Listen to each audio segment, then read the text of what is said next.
Puji Tuhan. Haleluya. Selamat pagi Bapak Ibu Saudara yang kasih Tuhan. Pagi hari ini kita akan memulai dari ibadah Jumat Agung kita. Namun sebelumnya kita berdoa dulu. Terima kasih Tuhan, terima kasih Yesus. Kasih-Mu yang begitu besar, yang begitu luar biasa di dalam kehidupan kami. Hingga sampai pada pagi hari ini kami boleh datang, kami boleh menaikkan pujian dan penyembahan kami. Bahkan kami boleh menikmati kebaikan Tuhan, kasih-Mu, pengorbanan-Mu yang begitu luar biasa di dalam kehidupan kami.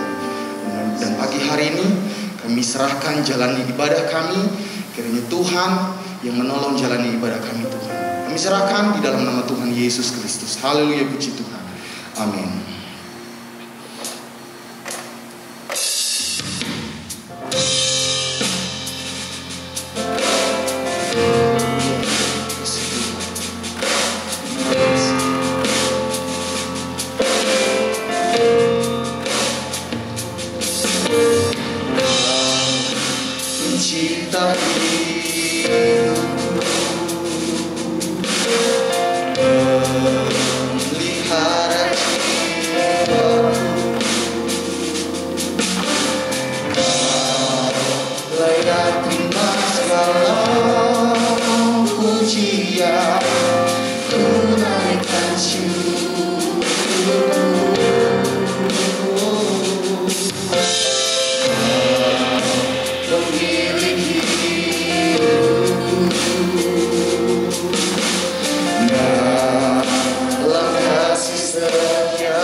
Dan syukur bagimu,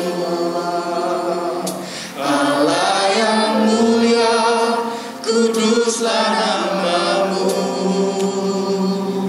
Kaulah yang awal, yang akhir dari segalanya. Yesus, Kaulah pujian baik. Sungguh Dia pencipta hidup saya dan saudara, pencipta hidup, arah kehidupan saya dan saudara. Haleluya, haleluya.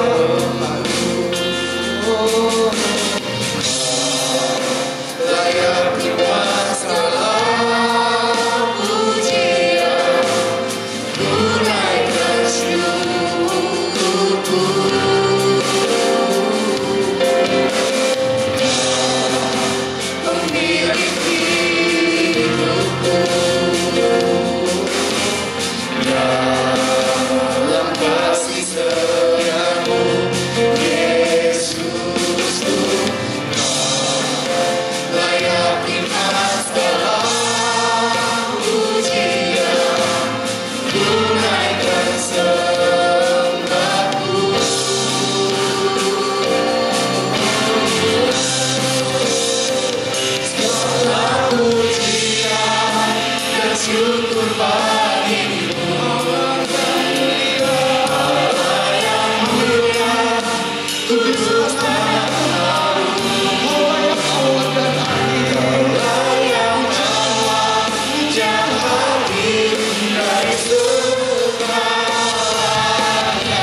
segalanya. Yesus dengan segala pujian. Amin, amin, amin, amin. Segala pujian, syukur, hormat milik Engkau Tuhan. Allah yang mulia, kuduslah namamu. Kaulah yang awal, yang akhir dari segalanya. Yesus, kaulah pujian segala pujian dan syukur bagimu. Allah yang mulia, kuduslah namamu.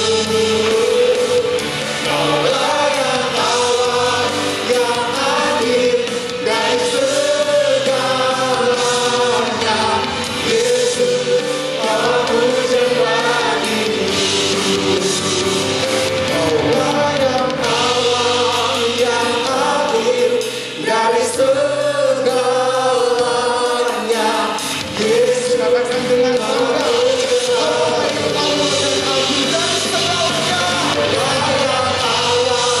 Yang akhir dari segalanya. Yesus, kaulah pujian bagi berpujian Tuhan kita. Haleluya. Dia memberi kehidupan kita. Dia bercinta untuk saudara-saudara. Haleluya. Dengan semua kita berdiri, kita yakin dan percaya hanya Tuhan Yesus saja pengharapan kehidupan kita. Amin. Haleluya.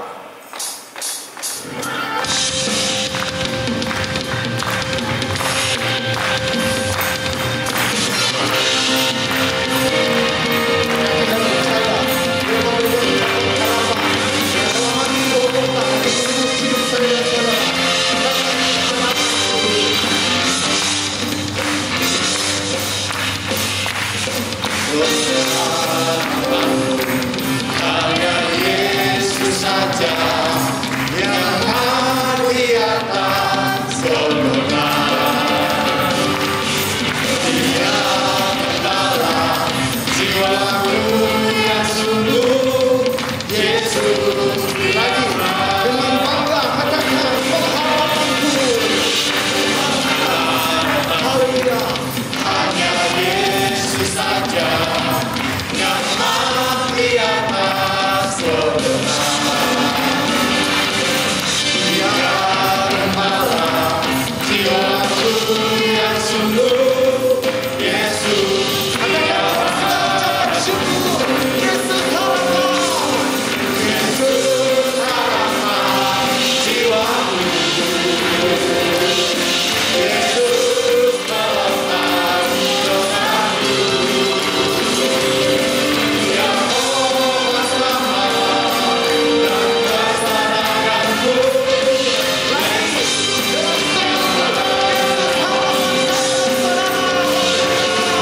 Yesus harapan jiwaku. Yesus melepas dosaku. Dia mohon selamat dan kesenanganku. Yesus katakan bersama dalam seluruh pengharapan saya hanya Yesus saja. Harapanku hanya Yesus saja yang ada di atas sorga. Dia gembala jiwaku yang sungguh.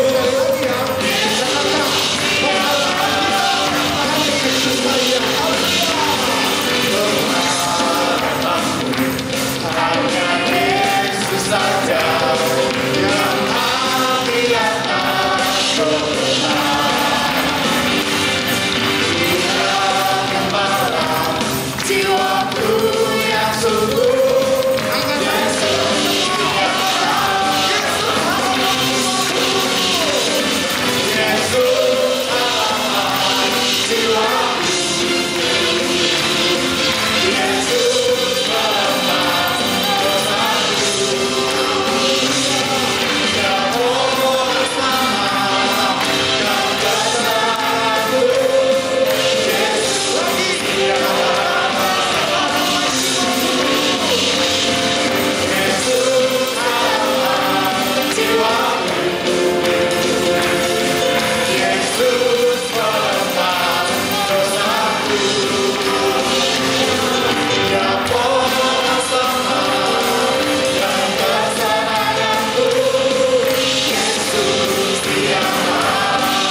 Tidak ada semua karena kemurahan Tuhan, karena setiap kebaikan Tuhan dalam kehidupan kita.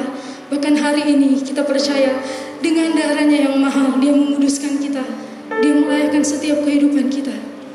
Kita mau masuk dalam kebenaran firman Tuhan.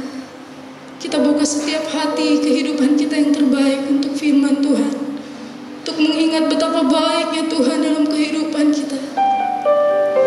Terima kasih Tuhan. Haleluya. Haleluya. Terima kasih Tuhan. Karena kasih-Mu yang selamatkanku, menyucikan dan menebus hidupku. Ku naikkan syukur buat pengorbanan-Mu, Maha mulia dan terindah Kau, Yesus. Karena kasih-Mu, karena kasih-Mu yang selamatkanku, menyucikan dan menebus hidupku. Ku naikkan syukur buat pengorbanan-Mu, Maha mulia dan terindah Kau, Yesus.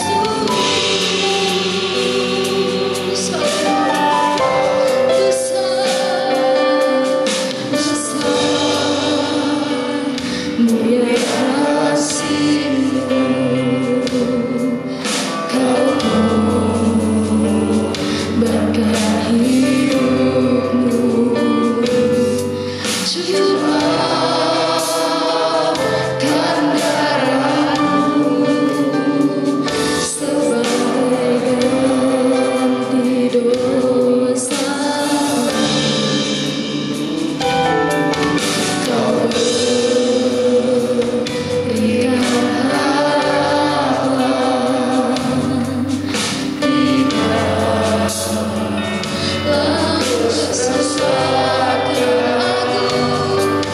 agunglah perbuatanmu, Yesus Tuhan, penebus kasih-Mu Tuhan. Naikkan syukur yang sama. Haleluya.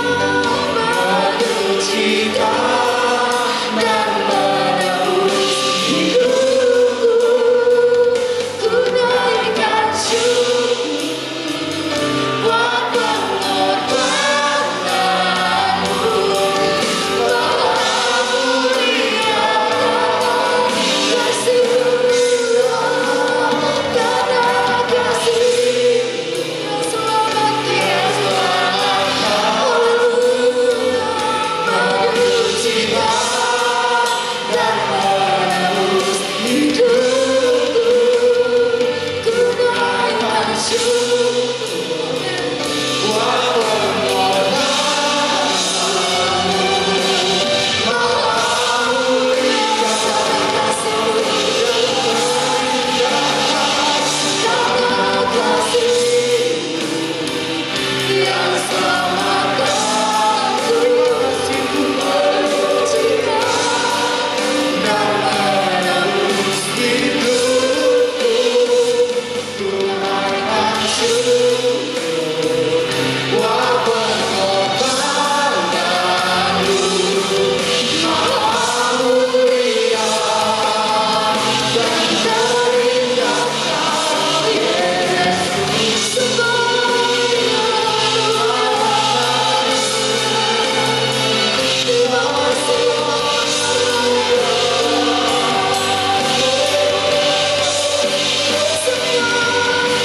Semuanya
Tuhan. Darah-Mu yang mahal yang menyucikan kami, melayakkan kami untuk datang di hadapan Tuhan, memuji memuliakan Engkau, Allah yang hidup, Allah yang besar dalam hidup kami. Terima kasih Tuhan. Biar segala pujian, syukur, kemuliaan hanya bagi Engkau Tuhan. Kami datang hari ini Tuhan, kami percaya Tuhan lewat firman Tuhan, kami boleh dibentuk oleh kebenaran firman-Mu, kami boleh mengerti lebih dalam rencana Tuhan dalam hidup kami. Terima kasih Bapa. Berkati setiap kami, biar hati pikiran kami terus tertuju kepada Tuhan. Berkati hamba-Mu, berikan kekuatan, berikan hikmat kebijaksanaan yang berasal daripada Tuhan. Firman Tuhan menjadi jawaban atas setiap pergumulan kami. Firman-Mu yang menguatkan setiap kami Tuhan. Firman-Mu yang menghidupkan kami. Terima kasih. Kami mengucap syukur dan siap mendengarkan kebenaran firman Tuhan. Dalam nama Yesus, haleluya. Amin.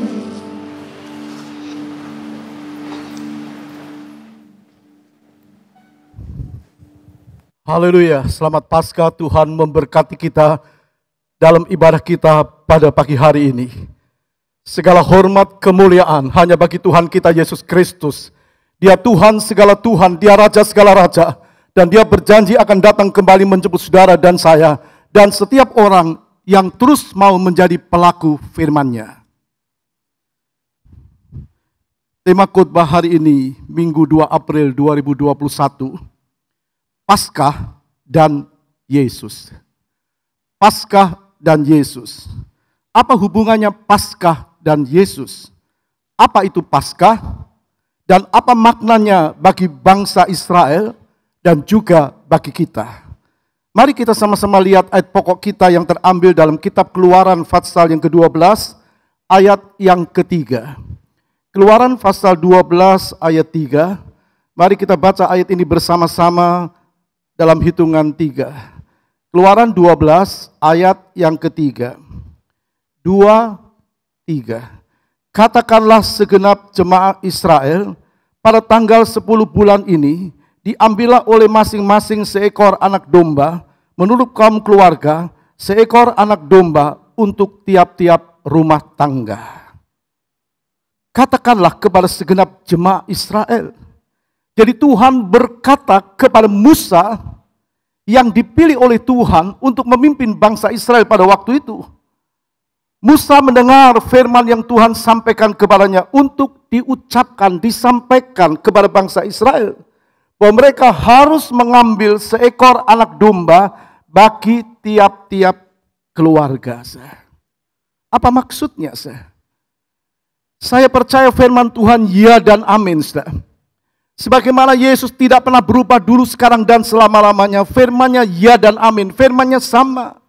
Kalau kita tahu bahwa Alkitab yang kita yakini adalah firman Tuhan, yang terdiri dari 39 kitab di Perjanjian Lama dan 27 kitab di Perjanjian Baru. Apa yang ditulis di Perjanjian Lama digenapi di Perjanjian Baru. Alkitab adalah benar, Alkitab tidak pernah salah, karena yang punya firman adalah Tuhan Yesus Kristus. Beri kemuliaan bagi Tuhan. Mari kita lihat dulu maknanya bagi bangsa Israel. Paskah bagi umat Israel itu keluarnya mereka dari tanah perhambaan, dari perbudakan Fir'aun, dengan mengkorbankan anak domba. Itu ditulis dalam Keluaran 12 dari ayat 4 sampai ayat 11. Nah, dalam ayat 4 sampai 11 dijelaskan mereka harus mengambil seekor anak domba atau anak kambing untuk tiap-tiap keluarga. Tiap-tiap keluarga dari dulu firman Tuhan tidak pernah berubah. Karena yang punya firman juga tidak pernah berubah. Masing-masing harus mengambil seekor dalam keluarga, seekor anak domba. Anak domba itu ditentukan harus jantan, tidak bercela, dan berumur setahun. Ini ketentuan dari Tuhan sendiri. Ketentuan dari surga, dari Tuhan. Tidak bisa dirubah. Jantan, setahun umurnya, tidak bercela. Bukan betina. Tidak bercela itu tidak ada cacatnya. Artinya yang terbaik. Setahun umurnya, anak domba itu, anak domba yang baru setahun umurnya, dan bukan induk domba. Pasti ada maknanya. Dan Alkitab menjelaskan dalam Keluaran 12 ayat 4 sampai ayat 11, harus dikurung anak domba itu selama 4 hari. Dikurung selama 4 hari dan disembelih pada waktu senja. Lalu Tuhan perintahkan darahnya harus dibubuhkan pada 2 tiang pintu. Jadi tiap pintu rumah itu ada 2 tiang dan ambang. Maka kita bisa mengerti kalau itu ditarik garis horizontal dan vertikal, bicara tentang salib Kristus. Firman Tuhan tidak pernah berubah. Darah itu menjadi tanda pada rumah di mana orang Israel tinggal. Lalu Alkitab mengatakan apabila Tuhan melihat darah itu, maka Tuhan akan lewat. Artinya tidak ada kematian dalam rumah bangsa Israel. Nah, itulah cara Tuhan menebus dan membebaskan mereka dari perbudakan Firaun. Hanya ada tanda darah dan tidak boleh diganti dengan yang lain. Harus ada tanda darah, tidak bisa dengan kebaikan atau perbuatan baik. Allah cuma mau ada tanda darah di tiap-tiap rumah bangsa Israel. Baru kalau malaikat itu lewat dan lihat ada tanda darah, tidak ada kematian. Sebaliknya, terdapat kematian kalau tidak ada tanda darah. Bahkan itu terjadi di Mesir. Dari rakyat sampai raja, anak sulungnya mati. Juga hewan anak sulungnya mati. Nah, jelas maknanya bagi bangsa Israel, darah itulah yang membuat mereka tetap hidup.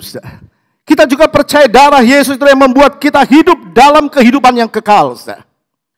Jadi maknanya bagi bangsa Israel, mereka tetap hidup dan tidak ada kematian dalam keluarga mereka kalau ada tanda darah. Jadi mereka dikeluarkan dari Mesir oleh Tuhan melalui pimpinan Musa. Jadi ini ketentuan yang Tuhan harus sampaikan, dan Musa harus sampaikan kepada bangsa Israel dan harus dilakukan. Sembelih anak domba Paskah kalau mau terhindar dari kematian. Dan itu benar terjadi waktu 2000 tahun yang lalu, waktu malaikat lihat ada tanda darah di tiap-tiap pintu rumah Israel. Tidak ada kematian. Tapi sebaliknya di tiap-tiap rumah orang Mesir yang tidak ada tanda darah, ada kematian. Kematian secara jasmani. Itu menjelaskan kepada kita, kalau kita punya tanda darah di tiap pintu hati kita, maka kita pasti selamat. Tidak ada kematian, tidak ada hukuman yang kekal. Amin. Beri tepuk tangan bagi Tuhan. Sejarah lahirnya Paskah. Bangsa Israel itu menjadi budak di Mesir selama 430 tahun. Terdapat dari Keluaran 12 ayat 40, lamanya orang Israel diam di Mesir adalah 430 tahun. Jadi mereka ini bangsa pilihan Tuhan, diperbudak oleh Mesir, diperbudak dan dianiaya. Itu bukan karena Tuhan, karena kesalahan mereka sendiri. Ini bangsa yang tegar tengkuk, yang kadang bertobat, kadang tidak dan sebagainya. Nah, Tuhan sudah bilang lebih dahulu kepada Abraham dalam Kejadian 15 ayat 13. Jauh sebelumnya Tuhan sudah tahu dalam Kejadian 15 ayat 13 berkata, firman Tuhan kepada Abram, ketahuilah dengan sesungguhnya bahwa keturunanmu akan menjadi orang asing dalam suatu negeri yang bukan kepunyaan mereka, dan bahwa mereka akan diperbudak dan dianiaya 400 tahun lamanya. Tetapi bangsa yang akan memperbudak mereka akan kuhukum. Dan sesudah itu mereka akan keluar dengan membawa harta benda yang banyak. Kita bisa melihat bangsa yang memperbudak milik Tuhan atau bangsa Israel akan dihukum oleh Tuhan. Jadi sejarah menjelaskan mereka 430 tahun diperbudak, dianiaya oleh Firaun. Jadi kita melihat bangsa ini adalah bangsa yang tegar tengkuk. Kadang nurut, kadang tidak. Kadang taat, kadang memberontak. Kadang seperti menjadi pelaku firman, kadang tidak. Maka Tuhan biarkan mereka diperbudak Firaun selama 430 tahun lamanya. Tujuan Tuhan supaya bangsa ini sadar. Tuhan pakai bangsa lain, Tuhan pakai bangsa Mesir Firaun untuk menyadarkan Israel. Supaya Israel sadar pertolongan mereka tidak ada yang lain kecuali Tuhan yang telah membebaskan mereka dari perbudakan Firaun. Kadang Tuhan punya cara seperti itu. Ada orang-orang yang sudah terima Tuhan, tapi kadang nurut, kadang tidak, kadang taat, kadang tidak. Maka Tuhan bisa pakai dengan caranya dan kita bisa melihat. Dan itu terjadi pada bangsa Israel. Tuhan pakai, katakan bangsa Mesir untuk menyadarkan. Bukan bangsa Mesir lebih baik daripada bangsa Israel. Tidak, saudara. Waktu mereka sadar, mereka menjerit, mereka minta pertolongan Tuhan. Lalu Tuhan utus Musa. Kita lihat Keluaran 3 ayat 8 dan 10. Sebab itu aku telah turun untuk melepaskan mereka dari tangan orang Mesir. Dan menuntun mereka keluar dari negeri itu ke suatu negeri yang baik dan luas. Suatu negeri yang berlimpah-limpah susu dan madunya. Ke tempat orang Kanaan, orang Het, orang Amori, orang Feris, orang Hewi, dan orang Yebus. Jadi sekarang pergilah, aku mengutus engkau kepada Fir'aun untuk membawa umatku orang Israel keluar dari Mesir. Jadi Tuhan tujuannya supaya Israel sadar. Kalau mereka sadar, mereka mau masuk dalam rencana Tuhan, Tuhan keluarkan mereka dari perbudakan. Tapi itu beda dengan Fir'aun. Mereka pikir Israel tidak dibela dengan Tuhannya. Gampang diperbudak dan sudah diperbudak selama 430 tahun. Maka mereka dicengkram oleh Fir'aun dan Fir'aun tidak memperbolehkan mereka keluar dari Mesir, artinya terus diperhamba. Fir'aun pikir Allah Israel tidak akan membela bangsanya. Fir'aun keliru. Lalu Fir'aun bertindak dengan kejam menindas bangsa Israel.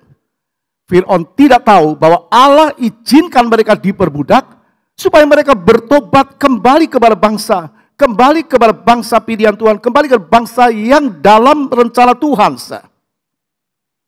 Jadi rencana Tuhan tidak pernah gagal. Walaupun terhalang-halangi oleh Fir'aun. Kita tahu ada oknum yang tidak suka, itulah iblis. Iblis tidak senang, iblis coba menghalangi rencana Tuhan melalui Fir'aun. Jadi Fir'aun coba menghalangi rencana Allah. Maka Tuhan izinkan 10 tulah turun ke Mesir. Tulah yang pertama kalau kita membaca dalam kitab Keluaran itu, air sungai Nil menjadi darah selama 7 hari. Air sungai Nil menjadi darah selama 7 hari. Bayangkan apakah bisa dipergunakan untuk masak dan sebagainya? Tidak bisa. Dan semua yang hidup di air itu mati. Betapa mengerikan dan baunya menyengat, pasti amis. Tidak ada makhluk yang hidup di sungai Nil selama 7 hari. Tapi Fir'aun tidak bertobat. Kemudian kita lihat tulah yang kedua, muncul kata-kata di seluruh Mesir. Sampai ke istana Fir'aun. Fir'aun minta doa kepada Musa supaya didoakan. Supaya tulah ini hilang. Tapi tetap keras hati. Lalu muncul tulah yang ketiga, nyamuk memenuhi seluruh tanah Mesir. Kembali Fir'aun minta didoakan, tapi tetap keraskan hati. Tulah yang keempat muncul lalat pikat, yang membuat orang Mesir menderita. Allah telah mengadakan perbedaan antara umatnya dan bangsa Mesir. Fir'aun tetap tidak tobat. Dia tidak mau lepaskan bangsa Israel. Dia menghalangi rencana Tuhan. Maka dikatakan oleh firman Tuhan, Tuhan keraskan hati Fir'aun. Itu bukan berarti Tuhan membenci orang-orang yang membenci dia, tidak. Tuhan beri kesempatan, tapi kita melihat Fir'aun tetap keras hati. Lalu tulah yang kelima, penyakit sampar menimpa Mesir dan mematikan ternak-ternak mereka. Jelas beda. Lalu tulah keenam, muncul barah atau penyakit kulit menimpa orang Mesir. Fir'aun tetap keras hati. Sampai tulah yang ketujuh, hujan es disertai petir menimpa orang Mesir dan ternaknya sehingga mati. Nah, Fir'aun mulai mengaku salah. Tapi cuma di mulut. Ada orang-orang yang mengaku salah sama Tuhan, sadar, tapi cuma di mulut. Ini Fir'aun, Keluaran 9 ayat 27 sampai 28. Lalu Fir'aun menyuruh memanggil Musa dan Harun serta berkata kepada mereka, aku telah berdosa sekali ini. Yang mengaku salah. Tuhan itu yang benar. Dia mengakui Tuhan yang disembah Musa adalah Tuhan yang benar. Tetapi aku dan rakyatkulah yang bersalah.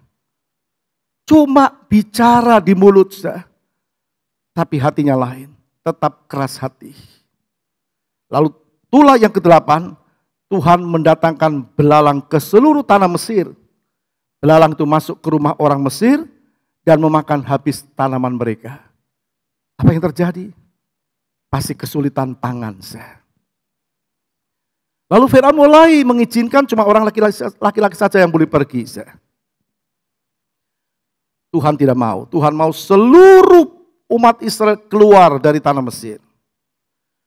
Lalu tulah yang ke-9, Tuhan membuat Mesir diliputi dengan kegelapan selama 3 hari. Dan firman Tuhan katakan selama 3 hari gelapnya benar-benar gelap pekat. Mereka tidak bisa beranjak dari tempat di mana mereka berada. Bayangkan, mau apapun tidak bisa. Di tempat tidak bisa bergerak selama 3 hari. Tapi tetap keras hati. Dan akhirnya tulah yang ke-10. Kematian anak sulung Mesir. Termasuk anak sulung Fir'aun. Barulah Fir'aun menyerah. Akhirnya benar-benar Israel keluar dari perbudakan. Keluaran 11 ayat 7b kita baca. Supaya kamu mengetahui bahwa Tuhan membuat perbedaan antara orang Mesir dan orang Israel. Harus ada perbedaan. Tuhan tidak mau mereka jadi milik Tuhan, tapi mereka tidak beda dengan orang Mesir. Orang Mesir lakukan, mereka lakukan. Tuhan tidak mau. Anak-anak Tuhan harus beda. Karakternya harus beda. Sebab siapa yang ada di dalam Kristus, dia adalah ciptaan yang baru. Jadi kembali kepada bangsa Israel, sejak itulah Israel merayakan Paskah. Kita baca Keluaran 12 ayat 14. Hari ini akan menjadi hari peringatan bagimu. Kamu harus merayakannya sebagai hari raya bagi Tuhan turun-temurun. Kamu harus merayakannya sebagai ketetapan untuk selamanya. Bukankah Tuhan itu cinta kepada umatnya? Sejak saat itu mereka merayakan Paskah. Sejak keluar mereka dari tanah Mesir, orang Yahudi merayakan Paskah setiap tahun sebagai ketaatan mereka kepada Tuhan. Keluaran 12 ayat 24. Kamu harus memegang ini sebagai ketetapan sampai selama-lamanya bagimu dan bagi anak-anakmu. Betapa pentingnya Paskah bagi umat Israel. Betapa pentingnya Paskah juga bagi kita. Dan itu terus dirayakan oleh umat Israel. Tiap tahun mereka merayakan Paskah. Tiap keluarga mereka kumpul di rumah. Mereka menyembelih anak domba. Mereka menyingkirkan semua ragi yang ada di dalam rumah. Lalu mereka juga makan sayur yang pahit. Mereka naikkan puji-pujian. Dan mereka tidak lupa atau mereka harus. Waktu mereka kumpul, maka pemimpin itu, rumah tangga harus ceritakan. Bagaimana nenek moyang mereka dikeluarkan oleh Tuhan dari tanah perhambaan, dari tanah Mesir. Itu harus dan tidak boleh tidak. Karena pertolongan Tuhan. Jadi dari angkatan ke angkatan, bangsa Yahudi ini ingat penebusan dan pembebasan mereka dari Mesir, dari perbudakan itu oleh karena Tuhan. Nah, waktu bait suci di Yerusalem dibangun, maka mereka orang Yahudi tidak lagi merayakan Paskah di rumah, tapi di Yerusalem. Di mana dibangun Ka'bah Tuhan di Yerusalem. Ulangan 16 ayat 5 dan 6. Engkau tidak boleh mempersembahkan korban Paskah di salah satu tempat yang diberikan kepadamu oleh Tuhan Allahmu, tetapi di tempat yang akan dipilih Tuhan Allahmu untuk membuat namanya diam di sana. Engkau harus mempersembahkan korban Paskah itu pada waktu senja, ketika matahari terbenam, bertepatan dengan saat engkau keluar dari Mesir. Saudara perhatikan. Tetapi di tempat yang akan dipilih Tuhan di Yerusalem, untuk membuat namanya diam di sana, di bait suci. Kita bait suci, di mana nama Tuhan ada, di mana Tuhan tinggal. Engkau harus, kata firman Tuhan, mempersembahkan korban Paskah itu pada waktu senja. Seperti nenek moyang mereka. Jadi anak domba itu dikurung 4 hari, disembelih pada waktu senja. Ketika matahari terbenam, bertepatan dengan saat engkau keluar dari Mesir. Jadi mereka keluar dari Mesir tatkala matahari terbenam. Waktu senja mereka bebas dari perbudakan. Tapi waktu bait suci dihancurkan oleh Jenderal Titus, maka mereka tidak bisa lagi beribadah atau mengadakan Paskah di Yerusalem. Mereka kembali mengadakan Paskah di rumah-rumah mereka, tapi tanpa korban anak domba. Mereka makan roti yang tidak beragi dan sayur yang pahit. Dan sampai hari ini mereka tetap merayakan Paskah. Jadi mereka menganggap Paskah itu penting. Nah, sekarang kita lihat Paskah dan Yesus Kristus. Anak domba itu harus dikorbankan. Dan dalam Keluaran 12 ayat 7, kemudian dari darahnya haruslah diambil sedikit dan dibubuhkan pada kedua tiang pintu dan ambang atas rumah-rumah di mana orang memakannya. Darah itu menjadi tanda. Tidak bisa, tidak harus ada tanda darah. Keluaran 12 ayat 13.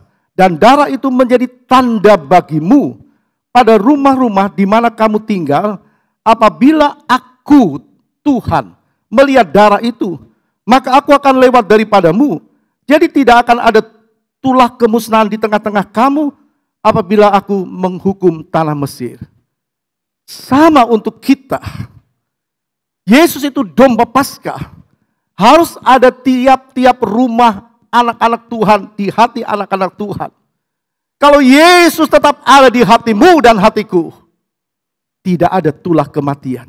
Tidak ada kematian kekal di dalam api neraka. Tidak ada penghukuman. Kita terus lihat perjalanan ini.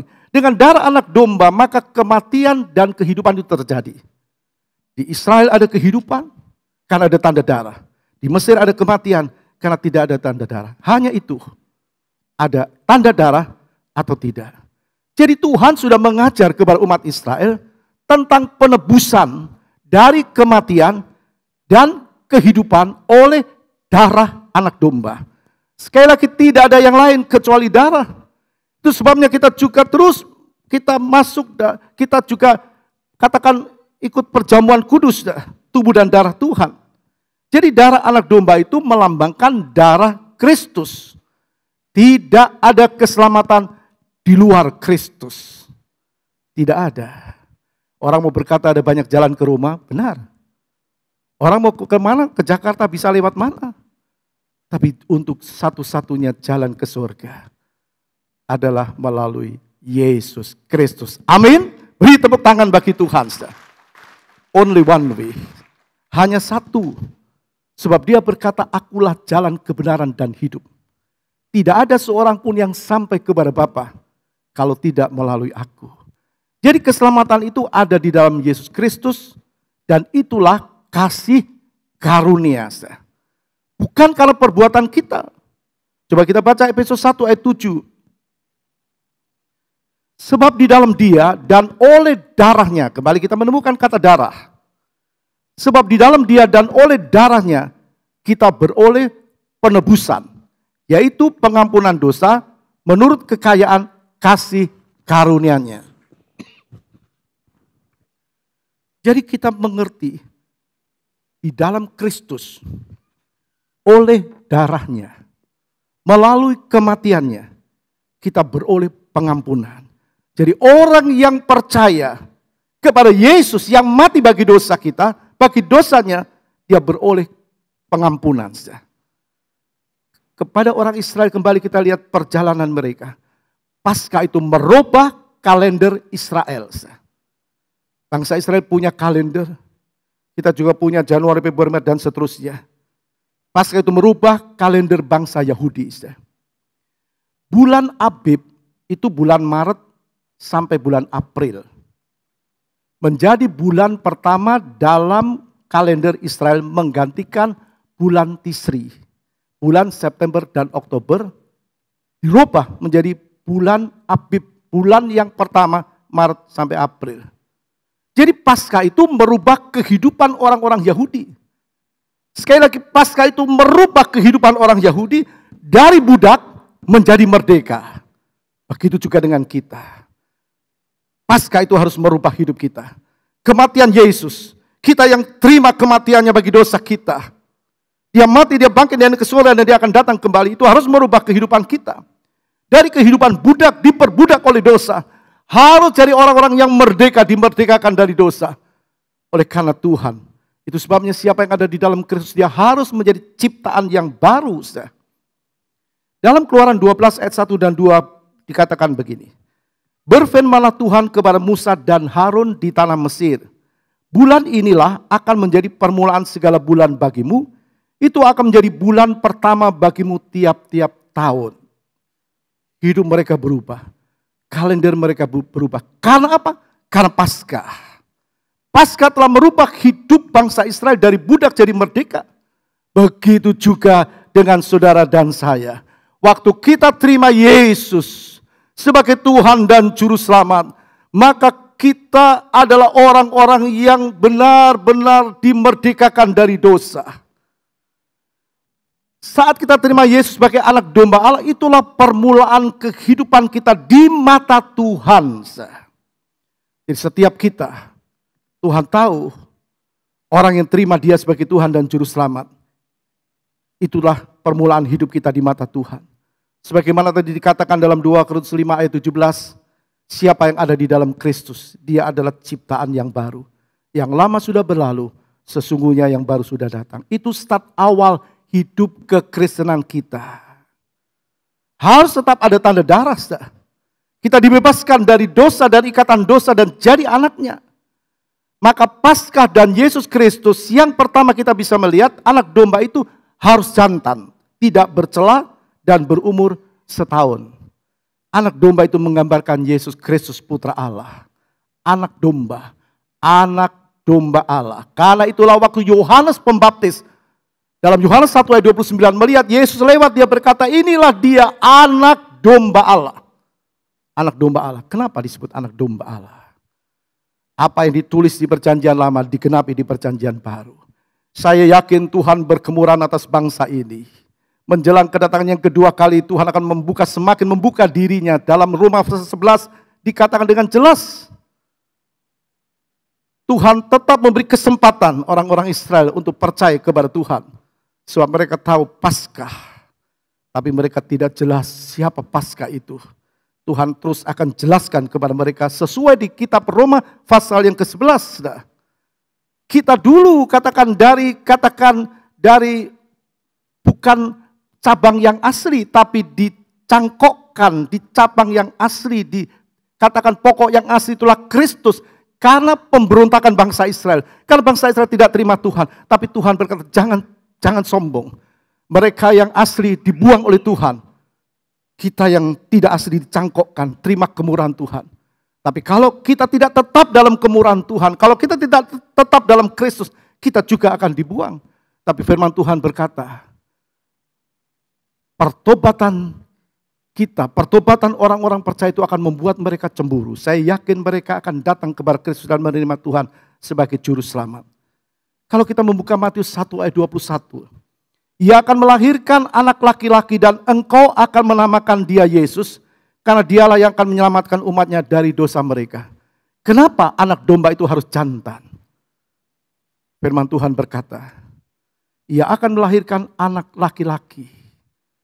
Firman Tuhan tidak pernah keliru. Kita perlu perjanjian lama untuk menjelaskan, kita mendapat penjelasan di perjanjian baru apa yang ditulis dalam perjanjian lama. Yang kedua kita melihat anak domba itu harus dikurung selama 4 hari. Keluaran 12 ayat 6. Kamu harus mengurungnya sampai hari yang ke-14 bulan ini. Lalu seluruh jemaat Israel yang berkumpul harus menyembelihnya pada waktu senja. Diambil tanggal 10, dikurung 4 hari pada tanggal 14, lalu disembelih. Apa maksudnya? Apa maknanya? Firman Tuhan menjelaskan. Petrus dengan ilham Roh Kudus, dia mengerti apa yang firman Tuhan maksudkan. Dalam 2 Petrus 3 ayat 8. 2 Petrus 3 ayat 8. Akan tetapi saudara-saudaraku yang kekasih, yang satu ini tidak boleh kamu lupakan, yaitu bahwa di hadapan Tuhan satu hari sama seperti 1000 tahun, dan 1000 tahun sama seperti satu hari. Jadi dikurung selama 4 hari itu sama dengan 4000 tahun. Sejarah mencatat dari Adam sampai Abraham, sejarah mencatat waktunya 2000 tahun. Dari Adam sampai Abraham. Waktu Adam jatuh dalam dosa, dia harus mengganti pakaian dari daun itu, diganti pakaian kulit binatang, ada korban darah. Nah, dari Abraham sampai Yesus disalibkan, sampai Yesus bicara 2000 tahun. Jadi kegenapan Paskah itu adalah kegenapan di mana Yesus mati bagi dosa manusia. Dikurung 4 hari, 4000 tahun. Kemudian dia disalibkan bagi dosa saudara dan saya. Domba Paskah yang Allah suruh Israel lakukan itu mengacu kepada Yesus Kristus. Kita renungkan. Kalau Allah punya rencana kepada bangsa Israel untuk diselamatkan, dan mereka harus mengorbankan anak domba Paskah, kemudian mereka menolak Kristus dalam perjanjian baru. Tidak mengakui dia, apakah Tuhan biarkan? Sedangkan Tuhan punya rencana atas bangsa ini. Maka ditulis dalam kitab Roma, kalau mereka tidak tetap dalam ketidakpercayaan mereka, maka mereka akan diselamatkan. Sedangkan kita yang dulu tidak tahu, kemudian kita diselamatkan karena kita percaya kepada Yesus. Apakah Yesus diam dengan miliknya? Tentu tidak. Alkitab berkata dia tidak pernah ingkar dengan apa yang dijanjikan kepada nenek moyang mereka. Janjinya ya dan amin. Jadi kita mengerti darah anak domba di Israel itu yang membuat perbedaan, mereka tidak ada kematian. Nah begitu juga dengan darah anak domba, Yesus Kristus itu membuat kepastian kita tidak akan dihukum, kita akan diselamatkan, justru kita terima kehidupan yang kekal, amin. Roma 5 ayat 9 berkata, lebih-lebih karena kita sekarang telah dibenarkan oleh darahnya. Siapa yang membenarkan? Yesus, oleh karena darahnya. Lebih-lebih karena kita sekarang telah dibenarkan oleh darahnya, kita pasti akan diselamatkan dari murka Allah. Jadi waktu kita melakukan perjamuan kudus, kita memperingati kematian Tuhan. Kita minum darah Tuhan, kita makan tubuh Tuhan dengan iman, dengan kesungguhan. Yesus mati bagi kita. Lalu firman Tuhan kepada umat Israel melalui Musa, tiap-tiap keluarga itu harus makan anak domba. Makan daging anak domba. Tiap-tiap keluarga berarti juga yang ada di keluarga, termasuk anak-anak dari keluarga itu harus makan anak domba. Ini bicara tanggung jawab setiap keluarga, setiap kepala keluarga, setiap ibu rumah tangga punya tanggung jawab terhadap anak-anaknya tentang keselamatan jiwanya. Jangan biarkan terserah dia milih. Tidak ada pilihan yang kecuali darah. Harus ada tanda darah. Firman Allah jelas. Tuhan bilang, kala itu pergilah kamu, jadikanlah sekalian bangsa muridku. Kalau Tuhan suruh kita pergi, jadikan sekalian bangsa menjadi murid Tuhan. Apa kita tidak melihat keluarga kita, anak-anak kita, suami, istri, orang tua, saudara, dan sebagainya. Tuhan minta kita mengerti rencana Tuhan. Jadi firman Tuhan berkata, yang keempat, domba Paskah itu harus disembelih pada waktu senja. Harus disembelih pada waktu senja. Keluaran 12 ayat 6, kamu harus mengurung sampai hari yang ke-14, lalu seluruh jemaat itu berkumpul dan menyembelihnya pada waktu senja. Alkitab tidak pernah berubah. Kita baca Markus 15 ayat 25 dan 33. Pada jam 12 kegelapan meliputi seluruh daerah itu dan berlangsung sampai jam 3 sore. Dan pada jam 3 berserulah Yesus dengan suara nyaring, Eloi Eloi lama sabatani, yang berarti Allahku Allahku mengapa engkau meninggalkan aku. Lalu berseluruh Yesus dengan suara nyaring dan menyerahkan nyawanya. Alkitab menjelaskan, Yesus tergantung di kayu salib mulai jam 9 pagi sampai jam 3 petang. Pada jam 12 kegelapan meliputi seluruh daerah itu sampai jam 3 petang. Lalu Yesus berkata, Eloi, Eloi, lama sabatani. Ya Allahku, Allahku, mengapa engkau meninggalkan aku? Itu bukan berarti Yesus tidak Allah. Yesus Allah turun sebagai manusia 100% tanpa dosa. Dan dia 100% ilahi. Tapi waktu dia tergantung di salib, memikul dosa kita, dosa manusia, keilahannya meninggalkan dia sejenak. Dan dia menderita, dia berkata, Allahku, kenapa engkau tinggalkan aku? Jadi dia menderita sengsara, saudara, waktu dia disalib. Dia diberi mahkota duri. Diberi mahkota duri. Dan saya lihat sejenis duri waktu di Palestina. Saya lihat sejenis itu ada. Itu saya rasa lebih besar lagi. Itu tancapkan di kepala Yesus. Darahnya mengalir. Apa dia tidak kesakitan?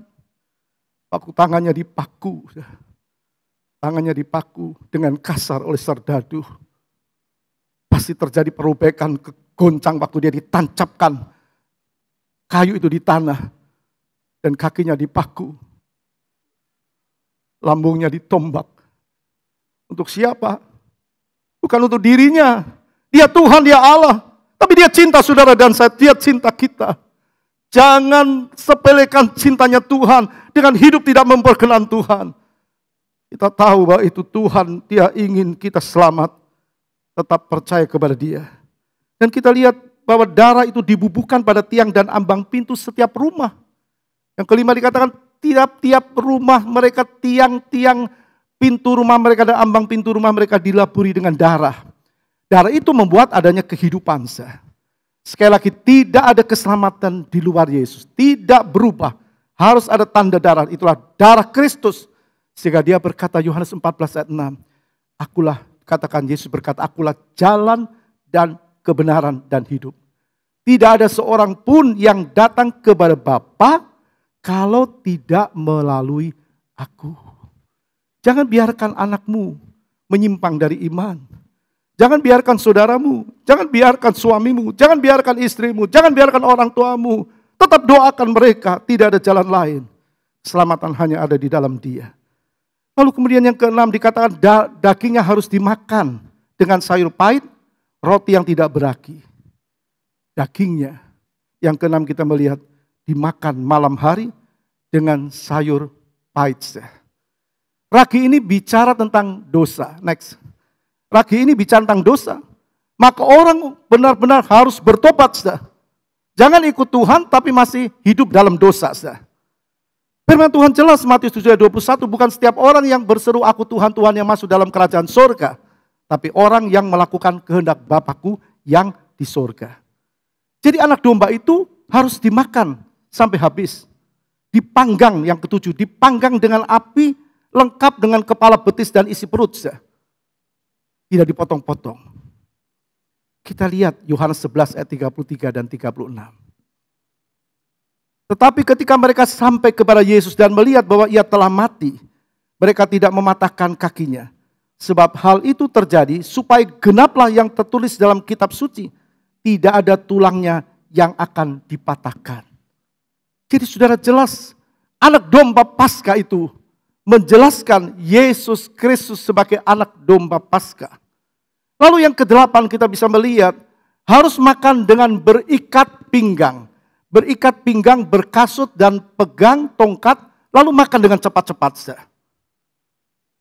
Harus makan dengan berikat pinggang, berkasut, pegang tongkat dan makan dengan cepat. Apa maknanya? Orang percaya harus percaya seperti besok tidak ada waktu lagi. Itu maksudnya. Jadi kalau kita hidup hari ini, hidup bagi Tuhan. Amin. Hidup bagi dia. Sebab tidak ada lagi besok. Bukan kita tidak ingin besok kita ada. Tidak. Tapi dikatakan supaya kita tahu, sadar. Waktu singkat. Hidup ini adalah kesempatan. Jangan sampai terlambat bertobat. Kalau kita ada kesalahan, cepat minta ampun Tuhan. Berbalik kepada Tuhan, hidup dalam kebenaran. Jangan terlambat bertobat dan menyesal dalam api neraka untuk selama-lamanya. Yang kesembilan, tidak boleh ada sisa. harus dimakan sampai habis, itulah Paskah bagi Tuhan. Jadi umat Israel harus makan Paskah itu sampai habis. Orang percaya tidak boleh, tidak harus terima Yesus sepenuhnya dalam hidupnya. 100%. Tidak ada ruang untuk yang lain. Jangan jadi orang Kristen masih percaya kepada hari, percaya kepada ini dan itu dan sebagainya. Jangan sampai jadi orang Kristen masih dibelenggu dengan adat istiadat yang tidak sesuai dengan firman Tuhan. Ada orang yang takut dengan tanggal 13, tanggal sial. Ada orang yang takut dengan hal-hal yang bersifat tidak masuk di akal. Hal-hal yang katakan adat istiadat yang tidak sesuai firman. Jangan percaya. Sebab kita hidup bukan karena kita berada di suatu rumah tempat kita yang disebut rumah tusuk sate dan sebagainya, tidak ada. Kita selamat karena kita percaya kepada Yesus. Amin. Beri tepuk tangan bagi Tuhan. Kita selamat karena Yesus. Jadi makan Paskah itu dan harus dirayakan untuk selama-lamanya. Nanti di sorga kita rayak bersama dengan Tuhan. Artinya saat ini kita butuh itu memperingati kematian dan kebangkitan Tuhan dan kedatangannya yang kedua kali. Untuk memberikan kita kuat di dalam iman. Dalam ayat 27 dikatakan, maka haruslah kamu berkata, itulah korban Paskah bagi Tuhan yang melewati rumah-rumah orang Israel di Mesir. Ketika ia menulai orang Mesir tetapi menyelamatkan rumah-rumah kita. Lalu berlututlah bangsa itu dan sujud menyembah. Menyembah, sujud menyembah. Pasrah sepenuhnya. Jadi anak Tuhan, imannya harus iman menyembah. Harus benar pasrah kepada Tuhan. Jangan mau dininabubukan. Jangan mau iblis mencoba dengan menyelewengkan kita dan sebagainya. Jelas kepastian adanya keselamatan. Sekali lagi, kita tahu ini Paskah bagi Tuhan yang melewati orang-orang rumah-rumah orang Israel di Mesir. Ketika Tuhan menulai orang Mesir tetapi menyelamatkan rumah-rumah kita. Lalu berlututlah bangsa itu dan sujud menyembah. Jadi jelas kepastian keselamatan dan bebas dari hukuman hanya ada di dalam Yesus yang rela mati bagi dosa manusia yang mau percaya dan terus percaya kepadanya. Oleh karena itu, jangan goyah atau jangan mau digoyahkan. Jangan mau digoyahkan oleh apa dan siapapun.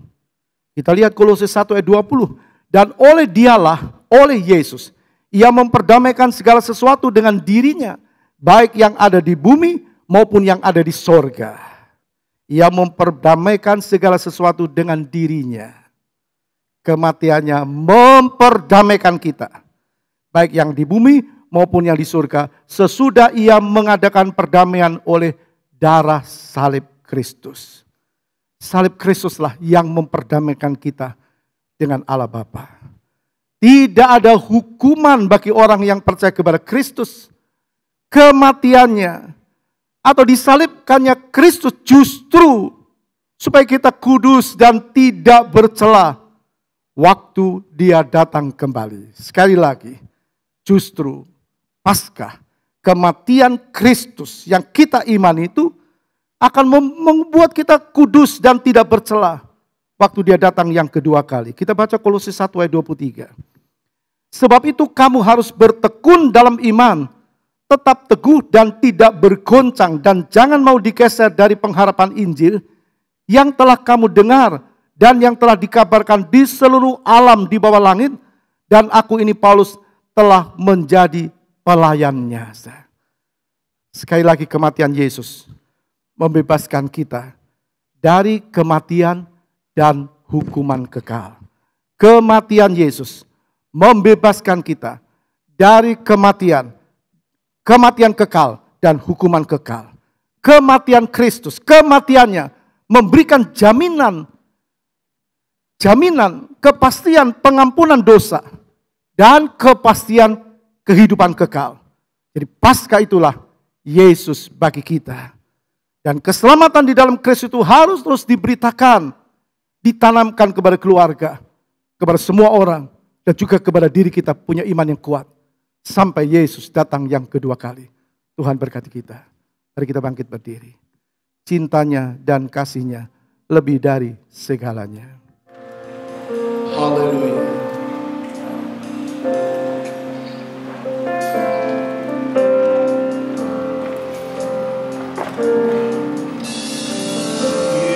Cintanya dan kasihnya lebih dari segala yang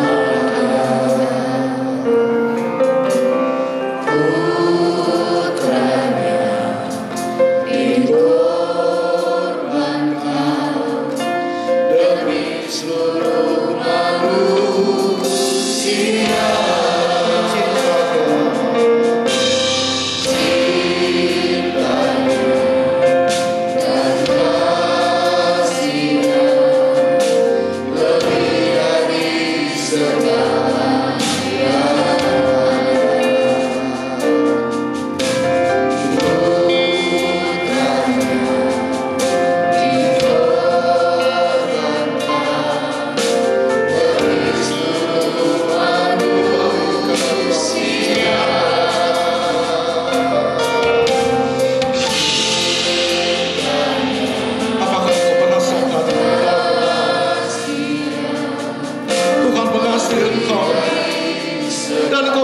Dia segenap hatimu.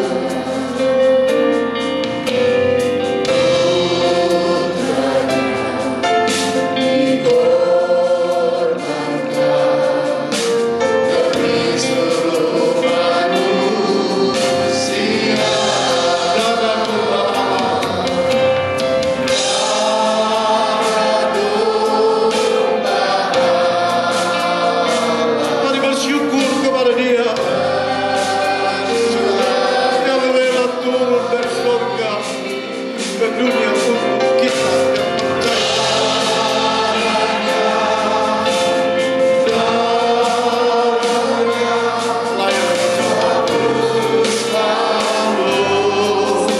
yang mari angkat tanganmu dan katakan darah domba Allah. Mari ikrarmu kepada Tuhan, keyakinanmu yang kuat kepada Dia.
jiwa kita. Tidak ada tempat bagi kita untuk menaruh hidup kita. Tidak ada tempat di mana kita bisa melindungi diri kita.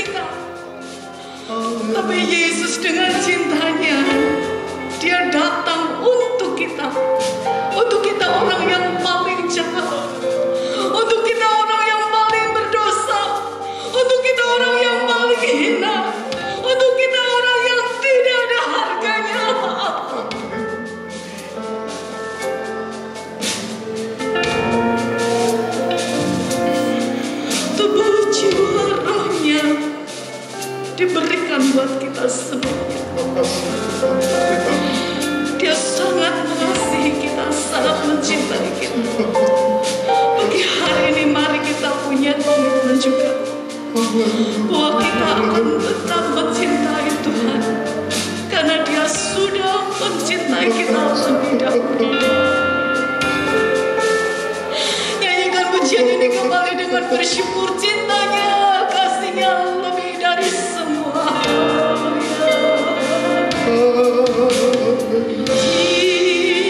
Cintanya dan kasihnya lebih dari segala yang ada. Putranya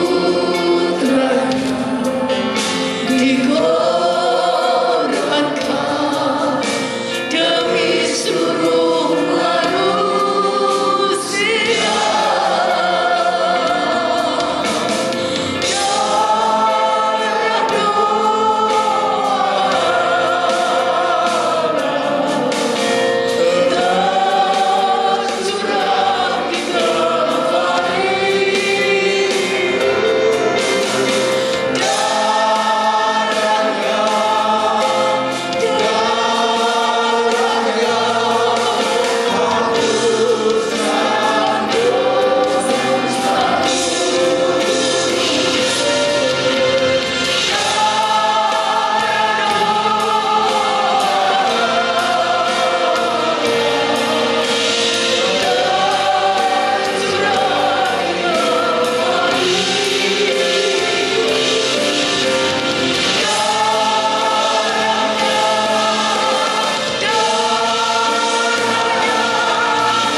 Terima kasih Roh Kudus. Terima kasih.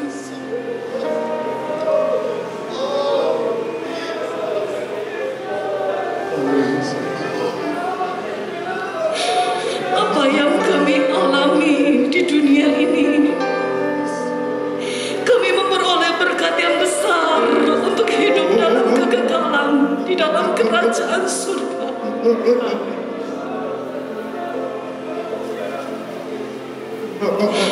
Terima kasih untuk darah-Mu, Yesus.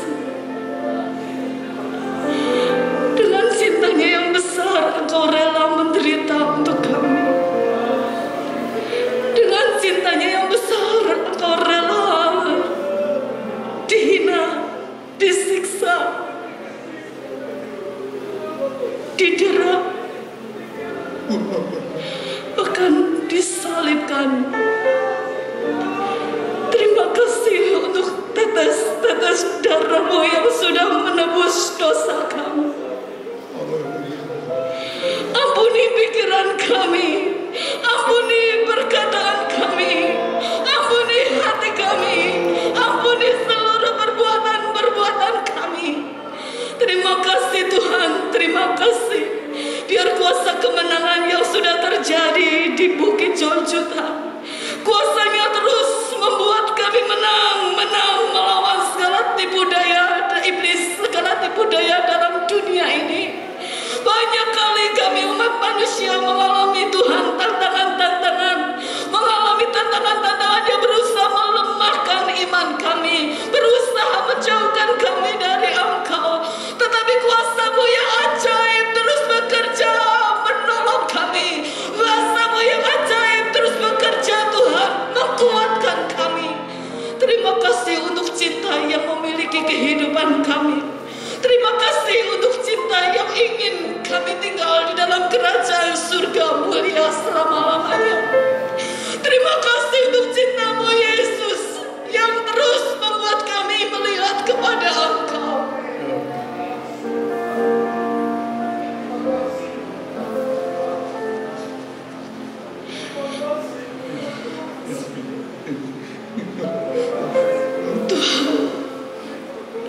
Kami mau memiliki hati sama seperti Engkau. Tidak ingin melihat satu orang pun menjadi binasa. Tidak ingin melihat satu orang pun yang kami kasih menjadi jauh daripada Engkau. Itu sebabnya pagi hari ini kami berdoa untuk keluarga kami masing-masing. Untuk suami, untuk istri, untuk anak-anak, untuk menantu, untuk cucu, untuk saudara-saudara. Bahkan kami berdoa untuk teman-teman kami yang saat ini sedang berusaha jauh dari Engkau. Bapa, kami sebut mereka dan kami taruh mereka di dalam kuasa-Mu. Selamatkan mereka ya Bapa.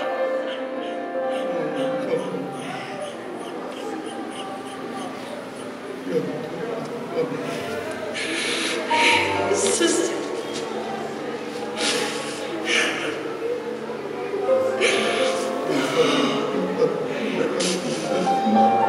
Terima kasih Tuhan, terima kasih. Taruh dalam hati kami senantiasa untuk menyebut mereka, sampai benar-benar Tuhan mereka nikmati suasana surga dalam hatinya, menikmati kekekalan yang indah bersama dengan Tuhan. Terima kasih Tuhan, terima kasih. Kami bersukacita pagi hari ini bisa menikmati suasana indah, suasana surga. Bisa merasakan Tuhan saat kami melihat saudara-saudara seiman satu dengan yang lain. Kami melihat bahwa di hidup kami ada darah-Mu. Kami satu di dalam Engkau. Terima kasih untuk kuasa-Mu ya Bapa. Sebentar kami nikmati tubuh dan darah-Mu. Kami ingat bahwa kami akan dijemput oleh Engkau. Kami mau Tuhan kuasa-Mu terus menguatkan kami sampai kami nikmati surga yang mulia bersama dengan Engkau. Terima kasih Tuhan, terima kasih. Berkati hamba-Mu, berkati kami semua yang sudah mendengarkan firman. Dalam nama Tuhan Yesus kami berdoa. Haleluya. Indahnya dan biar saya duduk.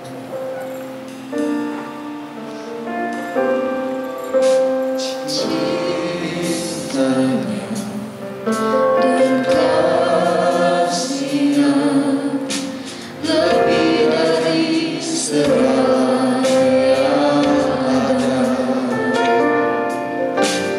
Putranya dikorbankan demi seluruh manusia.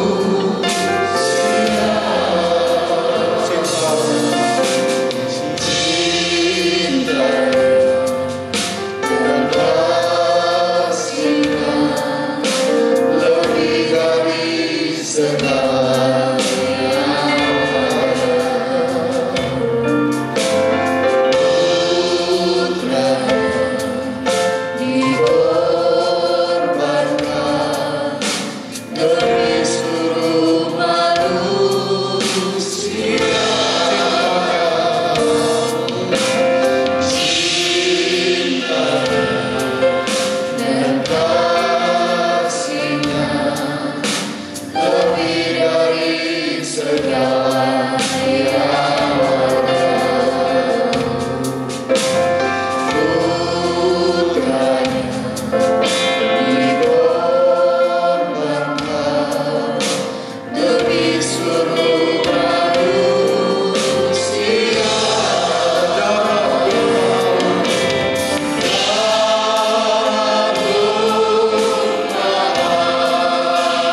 berdiri, kita teruskan dengan pujian.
Allah yang kami sembah di dalam Yesus Kristus, Tuhan dan Juru Selamat kami. Engkau lihat anak-anak-Mu yang mengangkat tubuh-Mu. Sebentar kami akan makan tubuh-Mu yang terpecah-pecah untuk dosa-dosa kami, Tuhan. Kami terima kepastian, pengampunan dan keselamatan melalui korban-Mu yang kudus. Terima kasih Tuhan, terima kasih. Dan ketika mereka sedang makan, Yesus mengambil roti, mengucap berkat, memecah-mecahkannya, lalu memberikannya kepada murid-muridnya dan berkata, ambillah, makanlah, inilah tubuhku. Kita makan tubuh Tuhan dengan iman dalam nama Bapa, Anak dan Roh Kudus, Tuhan Yesus Kristus. Haleluya. Haleluya.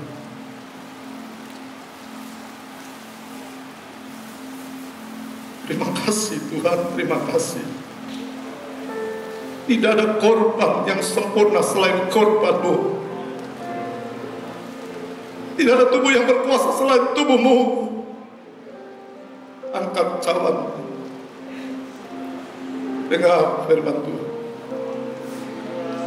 Sesudah itu ia mengambil cawan, mengucap syukur, lalu memberikannya kepada mereka dan berkata, minumlah kamu semua dari cawan ini, sebab inilah darahku, darah perjanjian yang ditumpahkan bagi banyak orang untuk pengampunan dosa. Kita minum darah Tuhan dengan iman dalam nama Bapa, Anak dan Roh Kudus, Tuhan Yesus Kristus.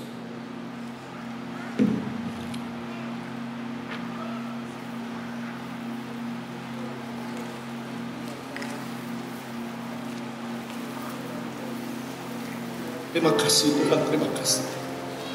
Terima kasih Bapa yang baik. Segala hormat kemuliaan hanya bagi Engkau. Kami berterima kasih kepada-Mu Tuhan. Tanpa salib-Mu kami binasa. Tapi kami memiliki kehidupan yang kekal karena kami percaya kepada korban-Mu. Dan biarlah setiap kami terus percaya kepada firman-Mu, percaya kepada korban-Mu. Terima Engkau terus sebagai Tuhan dan Juru Selamat sampai waktunya kami, sampai Engkau datang yang kedua kali menjemput setiap kami dan semua orang yang percaya kepada-Mu. Terpujilah Engkau selama-lamanya. Sekarang saudaraku yang dikasih Kristus, kita pulang dengan bawa berkat Allah Bapa, kasih sayang Yesus Kristus, dan persekutuan di dalam Roh Kudus, yaitu di dalam nama Tuhan Yesus Kristus pagi hari ini sampai Maranatha, Tuhan Yesus datang yang kedua kali. Semua yang percaya katakan amin.